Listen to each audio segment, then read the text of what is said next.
Live from Times Square, the English have invaded New York for, well, hopefully not the last time. I'm joined by Michael Bisping, Darren Till.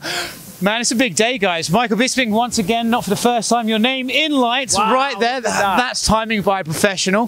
Darren, look at you, making moves in the business. They can hold you down as much as they want and you still rise up to the occasion. You've got to think of your fucking long-term career as well, haven't you, Oscar, after fighting? So this is just one of these things, isn't it, Mike? You've been clever after your career and now you're kind of following in the same footsteps. No, well, thank you, Darren. Thank you. I mean? Well, that's why I can't do the modelling work forever, Darren. I'm looking ahead to this interview. Don't call yourself a model, please. Don't do that. He's not tall enough, is he?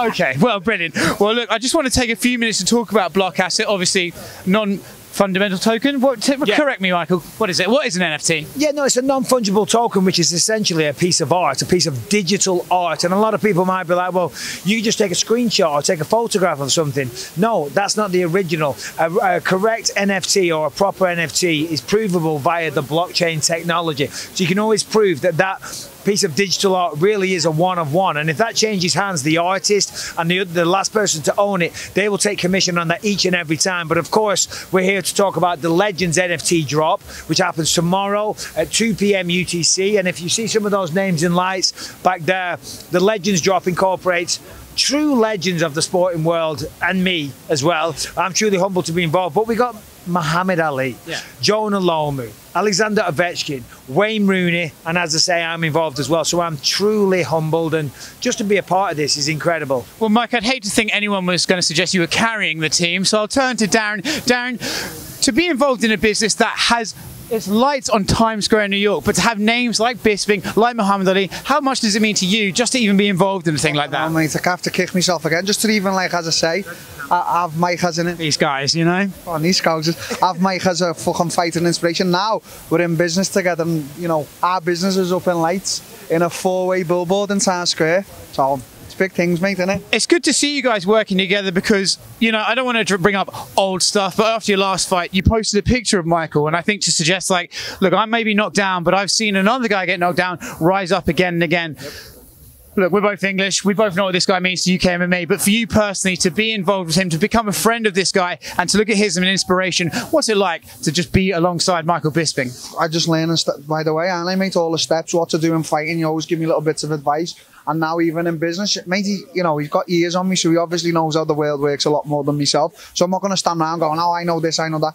Got to take advice from a man like this, you know what I mean? So, and he knows it's genuine. It's not like, oh, I'm just up, like, I don't give a fuck for no fighter. It's like genuine inspiration, and now in business as well. Well, thank you, Darren. And the thing is, and you touched on it there, it's experience. It's not that I knew how to do it better or whatever. Life is a great teacher, you know, and I've got 10, well, no, I've got 14 years. Yeah, he accidentally called you old and all that. I don't know if you heard that. You got 14. 28. I'm 42. You bastard. I'm 30. So anyway, no, I've got 14 years, and it's 14 years experience. Of course, I retired a few years ago, but it's just bit by bit. And, you know, of course, it's great if you can come into a sport and dominate and become the champion straight away.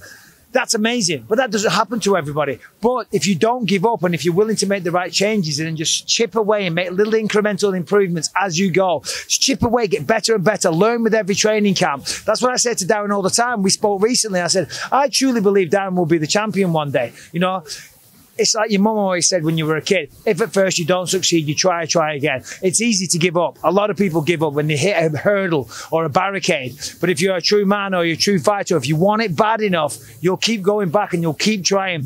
And just a refusal to accept denial sometimes is what you need. If I'm right in saying your mother actually didn't say that to you, she screamed at you for jumping off a roof pretending to be Mary Poppins with an umbrella, am I right? That's a true story. But do you see something of Darren? Do you see yourself in Darren? Oh, absolutely. I see a lot of him in me.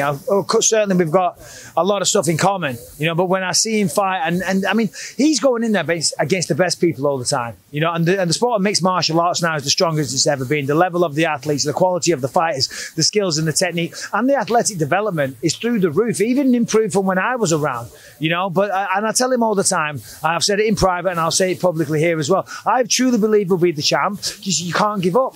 He's 28, I was 38. 38, that's 10 years. That's an incredible amount of time. Just got to take care of the body, take care of the mind, focus on positivity. You know, there's a lot of positive things to focus on, Darren, isn't there? Do you know what I mean? You're here for a reason. You're not here by accident. You weren't gifted this position. You fought tooth and nail to get here. And So what? Shit happens. You lose a fight here and there. I did. I got knocked out in the most spectacular fashion, and the entire world laughed at me. But you don't give up. Darren, let's take that. He said you got to focus on your health, you got to work on your body. Where are you right now? We know there was a bit of a knee injury going into this last fight. How are you feeling? What's the timescale? Do you even have a timescale for return? What's your future looking like right now? As I say, mate, I'm here and I'm proud of this moment now. But yeah, I've been in Vegas for a reason, and by the end of the year or the start of next year is when I'm looking to be back. I want to be 100% though, do you know what I mean? Yeah. Take that time, like Michael just said. I want to just, while I have you both here, little look at this weekend's card. Kamaru, Colby, you sent a picture of shit to Colby, so I think I know which way you're picking. When you look at that... a picture of shit to Colby? Of his own shit, Michael, his own shit. Typical Scouser. A few of my old Scouts mates used to do that back in the day. Okay. You're dirty, Darren.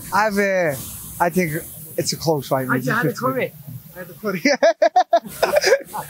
Anyway, go on. Yeah. If you look at that main event, grudge match between Kamaru and Colby, do you have any idea which way it's going to lean? Is Kamaru really the guy who's made these advantages in his game, or do you think Colby's probably holding some cards up his sleeve? I think Kamaru wins in style, to be honest. And listen, I'm a fan of Colby Covington, the fighter. So all personal stuff, forget about that, right? The guy can fight. He's serious. He's not here to mess around. So he's a guy that needs to be taken serious. But he hasn't been active. Kamaru's fought 3 times since they last fought. He's got a different set of coaches. He's knocking people out. He's finished 3 out of his last 4. The knock on Kamaru was always that he was kind of a wrestler and he went to decisions all the time.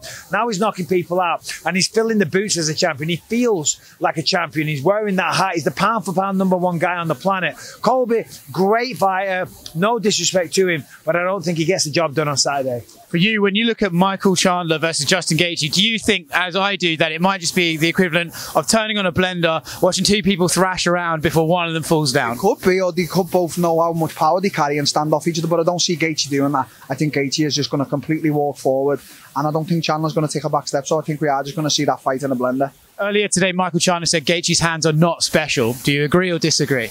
He throws a lot of volume, so they are special, because he's hitting you with 5 or 6 shots rather than 1, you know what I mean? That can frustrate a lot of guys. Well, lads, I don't know about you, but I'm freezing right now, so I think it's beer o'clock for the lads, yes, and we'll call it a day. I mean, I'm not having a beer tonight, but... Why not? Go on, then. Cheers, lads. Thank you very much.